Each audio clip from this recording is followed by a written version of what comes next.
kita bahas tentang muliakan Allah dengan hartamu. Nah, tadi kalau Novi katakan, ini bukan tentang harta. Ya kalau hidup kita, harta termasuk di dalamnya. Udah pasti. Dan kalau kita lihat bahasa aslinya, harta itu bukan tentang hidup kita aja, tapi letter luck memang dikatakan kekayaanmu. Jadi kita nggak bisa ngelak kemana-mana gitu ya.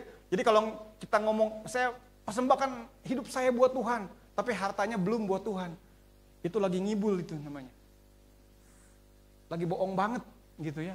Ini saya ngomong buat saya juga ya. Jadi bukan buat teman-teman saja, buat saya juga. Boleh dibuka slide yang pertama. Judulnya dulu. Muliakan Allah dengan hartamu. Muliakan Jehovah, muliakan Elohim, muliakan Allah dengan hartamu. Bahasa kerennya gitu. Tetap saya bacakan di bahasa Inggris, saya mohon maaf ya. Untuk anak-anak muda nih khususnya gitu kan lebih seneng yang keren banget gitu ya. Honor God with your wealth. Dikatakan not with your life, tapi with your wealth. Nah, ahli wealth planning nanti diskusi sama Kak Rudi. Memang ini bahasa aslinya pun kekayaan begitu ya. Jadi bagaimana kita memuliakan Allah dengan kekayaan kita. Tapi ceritanya belum selesai di situ. Nggak cukup sampai kekayaan. Ada dannya lagi. Nah kita mau eksposisi hari ini sedikit. Kita mau pertama, kenapa kita wajib memuliakan Tuhan dengan harta kita? Yang pertama adalah, next slide. Oke. Mazmur 24 ayat 1, sama-sama kita baca jemaat Tuhan. 3, 2, 1. Mazmur Daud, Tuhanlah yang empunya bumi serta segala isinya, dan dunia serta yang diam di dalamnya. Jadi masuk akal kalau kita memuliakan Tuhan dengan harta kita. Kenapa? Karena segala sesuatu milik Tuhan. Emang gak ada yang milik kita. Ya, tabungan saya, properti kita, emas kita, sepatu kita, milik siapa? Milik Tuhan. Kenapa? Karena segala isinya. Bumi dan segala isinya. Sama-sama katakan segala isinya. Apa yang gak termasuk segala isinya? Semua masih di planet bumi kan? Termasuk saya gitu. Apa yang termasuk? Properti gedung ini termasuk di dalamnya. Siapa yang punya? Tuhan. Bisnis saya siapa yang punya? Tuhan. Rumah saya siapa yang punya? Tuhan. Anak saya siapa yang punya? Tuhan. Tuhanlah yang punya bumi dan segala isinya. Itu yang pertama, yang paling penting. Jadi memang harta termasuk. Kalau hidup udah pasti. Kenapa hidup? Ya semuanya. Harta termasuk di dalam hidup itu. Nah, jadi yang pertama kita sama-sama paham gitu ya. Tapi kadang-kadang paham belum tentu dia aha atau ngeh gitu. Tahu ayat ini gitu ya. Tapi sudahkah saya memahaminya? Kalau kita paham, kita nggak takut kehilangan. Karena milik Tuhan. Bisnis saya milik Tuhan. Saya pengelolanya, saya stewardship, saya penata layan, saya yang mengerjakan sebaik mungkin supaya jadi yang terbaik. Kemah Daud Bogor milik Tuhan. Bagian kita memimpin di tempat ini mengusahakannya supaya yang terbaik terjadi. MP kita, bisnis kita milik Tuhan. Siapa yang paling concern supaya bisnis kita jalan? Yang punyanya. Siapa yang punyanya? Tuhan. Hidup kita siapa yang punya? Tuhan. Nah, ketika kita memahami ini betapa indahnya di dalam Tuhan. Betapa hidup kita dalam kedaulatan Tuhan. Termasuk harta kita. Itu milik Tuhan. Yang kedua, saya ada 3 hal seperti biasa. Ada 3 hal yang hari ini kita mau renungkan sama-sama. Ada satu cerita lawas gitu ya, yang mungkin pernah kita dengar, tapi ini kita lebih dalam sedikit tentang John Wesley, nanti di ujung gitu ya. Bagaimana teladan hidup dia yang sampai hari ini saya pun masih belajar. Jadi yang pertama adalah segala sesuatu milik Tuhan. Kita udah yakin lah, semua milik Tuhan. Yang kedua, kalau udah tahu segala sesuatu milik Tuhan, makanya masuk ke tema hari ini. Muliakan Tuhan dengan harta kita. Nah, nanti kita akan buka ayat-ayat yang lain. Tapi sebelumnya yang pertama ayat hafalan kita hari ini. Kalau ada ayat hafalan lagi ya. Dulu ada ayat hafalan. Sampai dikasih coklat gitu ya. Kita nggak hafal. Amsal 3 ayat 9 sampai 10. Oke. Kita baca sama-sama. 3, 2, 1. Muliakanlah Tuhan dengan hartamu dan dengan hasil pertama dari segala penghasilanmu. Maka lumbung-lumbungmu akan diisi penuh sampai melimpah-limpah. Dan bejana pemerahanmu akan meluap dengan air buah anggurnya. Muliakan Tuhan dengan harta kita. Ya. dan dengan hasil pertama. Dulu zaman kita masih di gedung yang lama ya, kita kenal namanya buah sulung. Yang pertama, apa sih yang pertama? Yang terbaik. Apa sih yang terbaik? Yang paling bagus, yang paling utama, yang paling kita anggap luar biasa. Nah, beranikah kita kalau Tuhan minta kita audit? Audit itu apa ya? Ngecek gitu ya. Ayo Tuhan buka harta kita nih. Apakah hartaku sudah memuliakan Tuhan? Apa sih arti memuliakan Tuhan? Nama Tuhan diagungkan, nama Tuhan ditinggikan, nama Tuhan dikenal oleh harta kita. Dan dari penghasilan kita. Nah kalau belum, ya kita bertobat sama-sama. Kan gitu ya, jadi nggak usah dibuat ribet.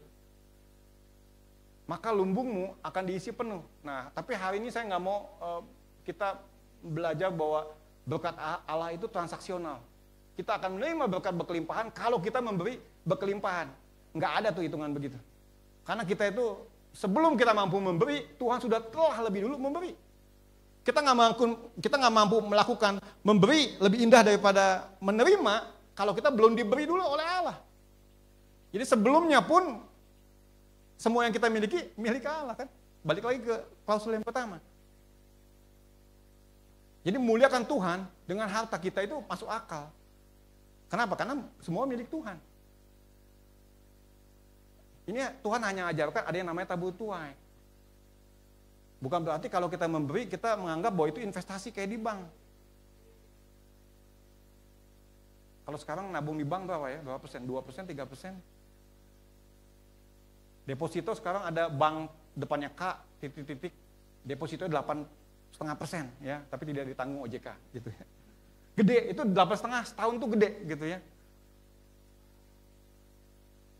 Nah kalau kita memberi di gereja, apakah karena kita mengharapkan nanti Tuhan kasih balik ke kita gitu. Nah itu namanya transaksional. Kita menganggap kita hebat, kita mampu memberi kepada Tuhan dengan alasan kita nanti akan terima balik. Itu namanya transaksional. Padahal kita tuh nggak mampu terima anugerah Tuhan. Karena kita nggak sanggup bayar anugerah Tuhan. Tuhan sudah lebih dulu mati buat kita. Yang paling penting daripada Allah sendiri, yaitu dirinya sendiri, diberikan kepada kita. Jadi sebelum kita mampu memberi, Tuhan sudah memberi dulu gitu. Jadi kita nggak bisa bersombong bahwa kita tuh udah ngasih perpuluhan, kita udah ngasih sebagian besar harta kita. Itu mah wajar gitu. Ya. Karena itu bagian dari memuliakan Tuhan. Kenapa? Karena hidup kita milik Tuhan. Tuhan lebih dulu mati buat kita. Yang ketiga, tapi sebelum yang ketiga kita buka ayat yang lain. Dari NLT. Nah ini bahasa Inggrisnya. Mohon maaf saya baca bahasa Indonesianya juga. Gitu ya. Supaya teman-teman yang bahasa Inggrisnya belum paham, lihat langsung bahasa Indonesia terjemahan bebas. Ya. Saya baca bahasa Inggrisnya, nanti teman-teman sama-sama kita baca terjemahan bebasnya. Bahasa Indonesia. Terjemahan bebas itu artinya bukan dari TB, tapi diterjemahin. Gitu ya. Honor God with your wealth and with the best part of everything you produce. Then He will fill with your barn with grain and your vats with overflow with good wine. Sama-sama baca bahasa Indonesianya 3, 2, 1. Muliakan Tuhan dengan hartamu dan dengan bagian terbaik dari hasil usahamu. Maka lumbung-lumbungmu akan dipenuhi gandum dan bejana-bejanamu akan meluap dengan anggur yang terbaik. Jadi itu kita nggak perlu transaksional mengharapkan ada investasi balik modal, enggak. Udah otomatis kalau itu. Hebatnya udah otomatis. Udah simpel, udah tabur tuai. Tabur angin tuai badai. Tabur benih jagung dapat banyak buah jagung. Itu namanya konsekuensi logis. Gitu. Nah, muliakan Tuhan dengan apa? Hartamu dan bagian terbaik dari hasil usahamu. Jadi teman-teman yang ahli musik, usahanya musik, sudahkah kita memberi yang terbaik dengan musik kita? Sudah jadi yang terbaik dengan musik kita? Yang jadi guru sekolah, apakah sudah yang terbaik? Jadi guru sekolah yang terbaik sehingga ketika kita jadi guru sekolah, murid-murid di kelas kita merasakan Tuhan dan diubahkan hidupnya oleh karena hidup kita. Sudahkah kita memuliakan Tuhan, nama Tuhan diagungkan, nama Tuhan ditinggikan dengan dagangan kita yang kita dagang tidak dengan hal-hal yang tidak baik gitu ya, tidak dengan hal-hal yang tercela itu banyak lah ya, timbangan yang palsu dan sebagainya begitu. Kalau kita sudah melakukan itu, baru dikatakan muliakan Tuhan dengan hartamu dan dengan bagian yang terbaik. Jadi harta dan gitu ya. Jadi nggak cuma duitnya doang gitu, kekayaannya doang, ya, properti, emas dan sebagainya. Tapi dengan bagian terbaik dari hasil usahamu. Teman-teman yang pelajar, teman-teman yang masih kuliah, apa hasil usaha yang terbaik? Mungkin kita masih uang jajan, harta kita uang jajan dari orang tua kita. Tapi ada dan bagian terbaik dari hasil usahamu. Jadi penekanannya adalah yakin, udah memuliakan Tuhan dengan studi kita. Memuliakan Tuhan dengan kuliah kita. Memuliakan Tuhan dengan dagang ayam kita. Memuliakan Tuhan dengan saya jadi dosen ngajar di kelas. Jadi memang seperti Novi yang tadi katakan MC kita, WL kita. Ya bukan cuma harta. Jadi ada kata hanyanya. Jadi bukan hanya harta kita, bukan hanya waktu kita, tapi semua hidup kita. Itu yang ayat yang berikutnya. Jadi yang ketiga. Jadi muliakan, kenapa? Karena pertama adalah semua di dunia ini segala sesuatu milik Tuhan. Yang kedua, muliakan Tuhan dengan harta kita. Yang ketiga adalah apa sih sebenarnya harta kita? Gitu ya. Tapi buka dulu Amsal sekarang dari TSI. Nah, sebelum yang ini. Sebelum yang ini, yang TSI. Nah, ini dulu ya. Ini penegasan lagi. Ayat yang sama, indahnya baca Alkitab gitu ya. Melihat dari berbagai sisi gitu. Kalau kita lihat dari NLT, NIV, King James, nah MSG, bukannya Imagine ya, tapi The Message gitu ya. Atau kalau baca terjemahan dari TB, TB2, BMK, TSI, dan sebagainya gitu ya. Ketika kita baca, wah kita mengalami keindahan yang bagaimana Tuhan menginspirasikan kepada para penerjemah ini gitu ya. Nah, kita baca sama-sama nih yang TSI. 3, 2, 1. Pergunakanlah apapun yang kau miliki untuk menghormati Tuhan. Dan persembahkanlah bagian terbaik dari segala penghasilanmu. Maka oleh berkat Tuhan, gudang-gudangmu tidak akan cukup untuk memuat semua hasil panenmu. Dan penampungan air anggurmu tidak akan cukup untuk memuat hasil pemerasan buah anggurmu. Ya. Ketika kita belajar yang terbaik, IP-nya 4, kok biasa begitu. Nah di sini pergunakanlah apapun yang engkau miliki untuk menghormati Tuhan. Apapun yang engkau miliki. Nah pertanyaannya, duit punya, cuma sedikit gitu. Nah kalau gitu apalagi yang kita punya? Bukan cuma penghasilan kita. Apa saja yang kita punya? Itulah harta kita. Jadi saya mau menerjemahkan harta, memang kalau dari bahasa aslinya wealth itu memang kekayaan kita. Tapi kalau dari secara umum, next slide, harta itu apa? Harta itu segala sesuatu yang kita punya. Segala sesuatu yang kita punya apa? Ya semuanya. Semuanya apa? Ya semuanya. Uang kita, harta kita include, udah pasti. Nggak bisa didebat. Ya. Waktu kita, tenaga kita, daya kita, bakat kita, relasi kita, jaringan kita, network itu kalau kita punya teman, temannya punya teman, kita punya teman yang banyak, itu harta itu. Ya. Tubuh kita, hidup kita, gitu ya. Artinya apa nih kalau gini, gitu ya? Artinya kalau kita lihat, kan memuliakan Tuhan dengan harta kita. Nah harta kita apa nih? Teman-teman yang mungkin kalau dia tabungannya setiap bulan pun hanya lebihnya 100.000, 200.000 lebihnya ya, gitu misalnya. Karena semuanya udah habis dipakai buat biaya-biaya sekolah, biaya transport dan sebagainya, begitu. Tapi kita masih punya waktu kah? Kita masih punya tenaga kah? Jadi kalau Tuhan manggil kita, ayo kunjungan, ayo mission trip. Nah ini kita kayaknya udah saya hitung-hitung udah berapa purnama gitu kita nggak mission trip misalnya. Padahal mission trip itu buang duit, enggak juga.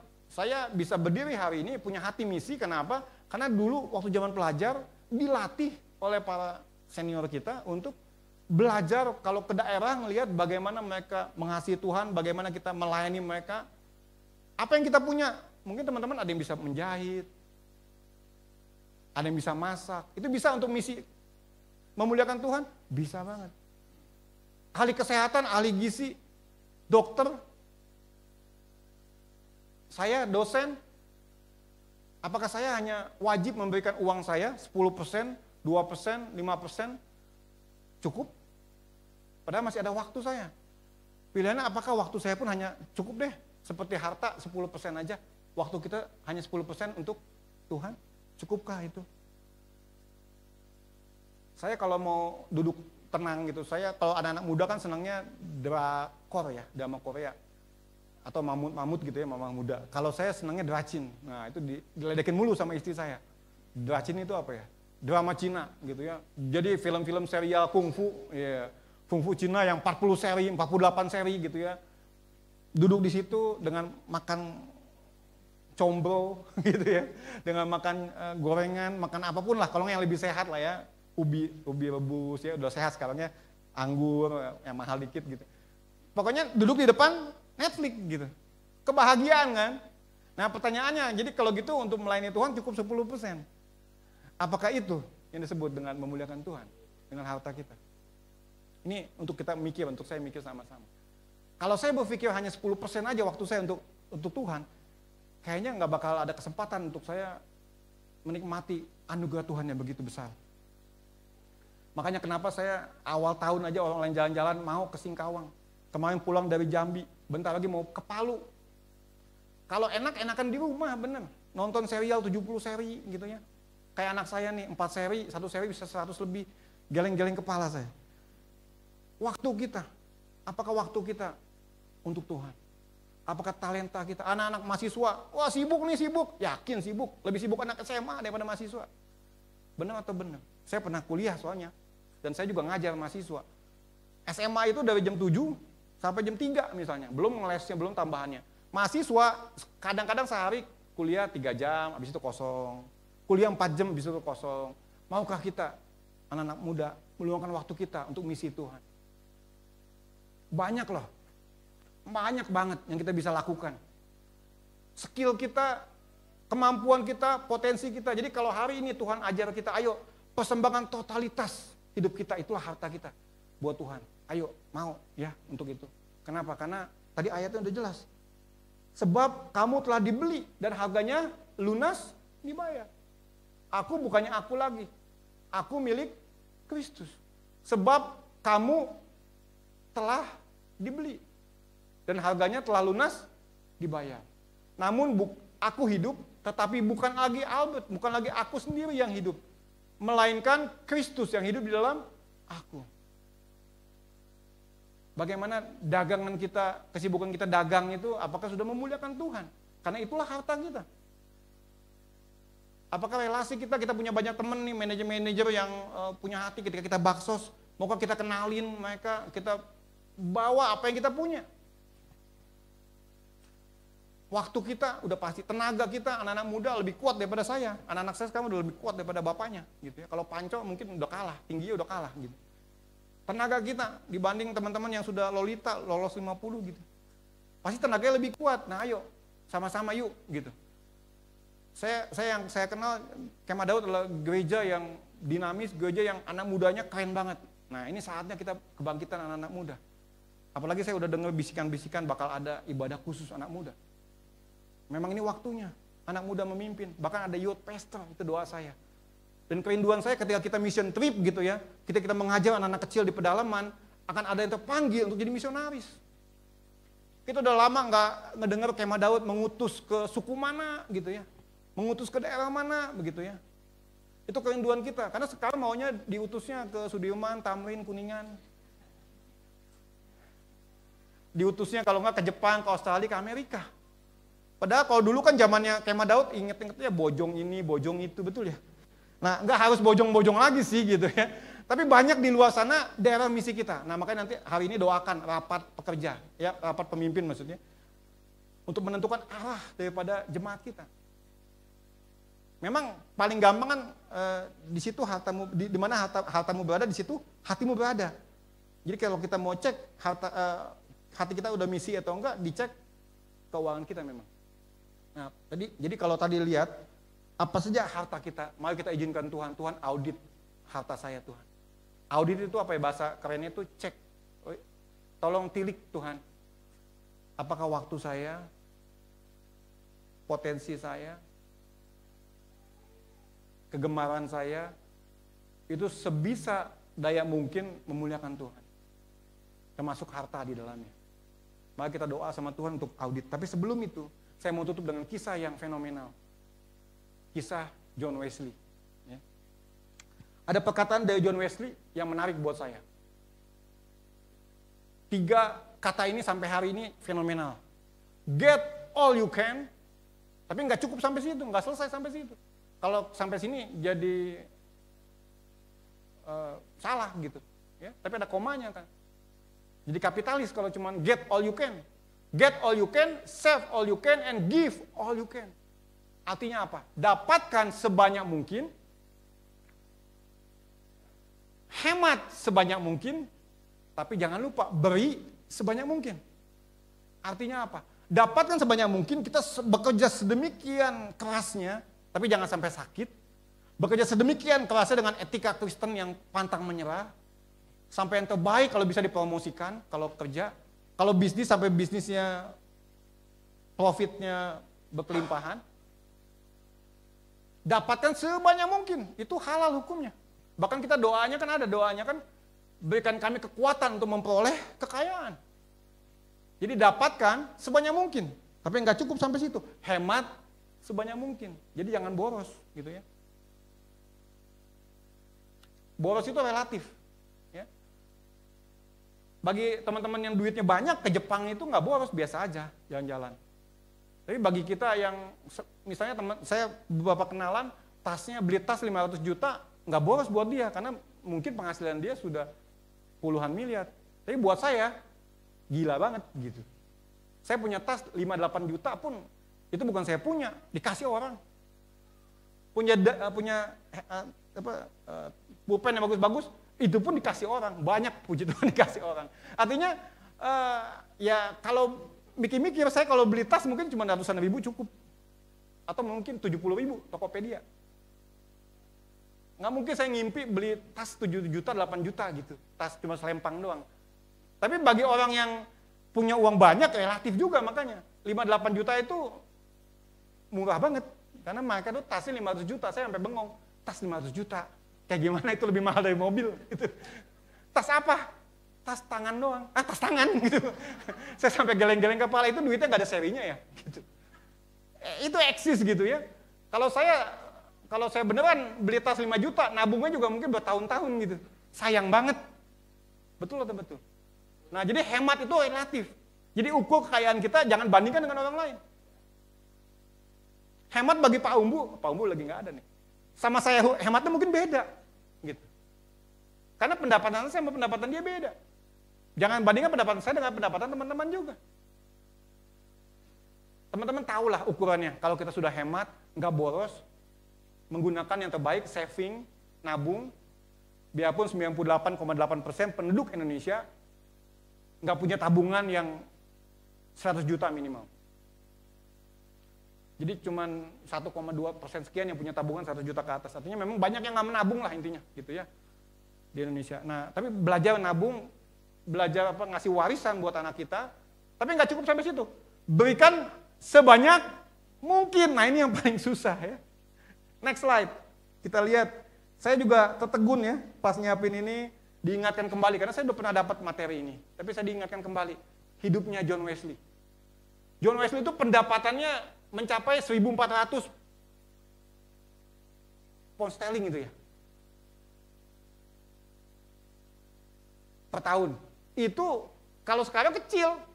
Kalau dulu itu di zaman 1.700 dengan konteks nanti cari di Google atau cari di AI gitu ya.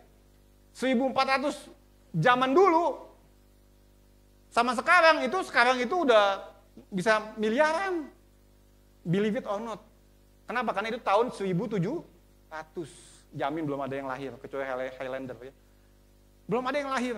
1.735, 1.736. Jadi kalau kurs sekarang, pendapatan miliaran. Kenapa? Karena khotbah dia diundang sana sini, buku dia, wah segala macam, aset dia banyak, penghasilan dia gede.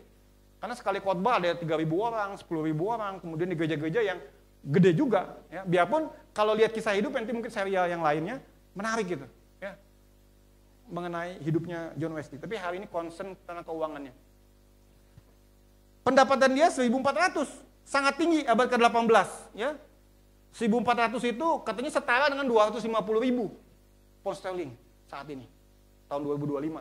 Ya. Dengan segala kurs, value, retail index dan sebagainya lah ya.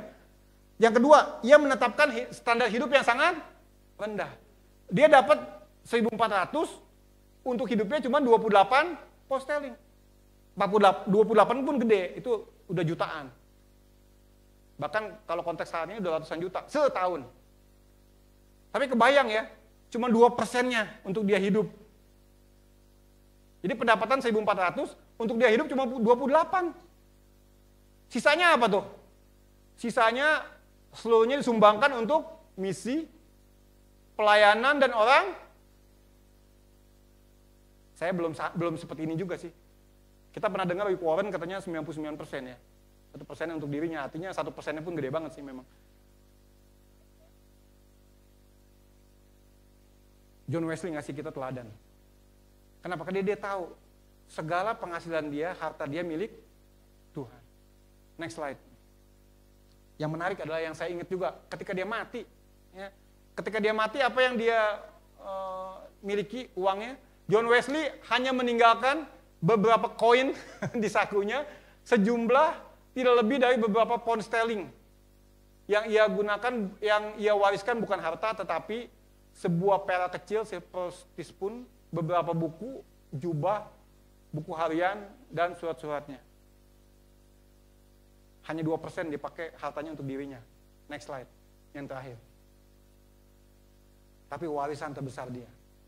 John Wesley ini tidak meninggalkan warisan materi, namun dia meninggalkan lebih dari 135.000 pengikut Metodis di zaman dia waktu itu. Dia ada dua bagian, ya 700 ribuan sama 400 ribuan dan sekian, totalnya sekitar 135.000. Saat ini Metodis sudah 60 sampai 80 juta di dunia. Saya banyak kenalan teman-teman Metodis. Bang Oco pun suka melayani di sekolah Metodis di Sumatera.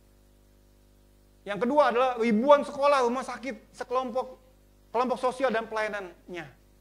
Ketiga, gerakan spiritual global yang masih hidup sampai hari ini. Pertanyaannya, Kema Daud, apa warisan yang kita mau tinggal? Saya, apa yang saya mau wariskan? Yang pertama ya pasti adalah warisan iman pada anak-anak saya. Nah teman-teman, ayo, apa yang kita mau wariskan? Quote yang terakhir. Tadi pertama kita belajar semua harta milik Tuhan, muliakanlah Tuhan dengan harta dan penghasilanmu. Yang ketiga adalah apa itu harta, semuanya yang kita punya. Yang ketiga, terakhir, bukan yang ketiga udah, yang terakhir penutup gitu ya. Selain kisah John Wesley, ada kutipan dari C.S. Stout gitu ya. Mudah-mudahan benar ngomongnya ya, C.S. Stout. Saya baca bahasa Inggrisnya.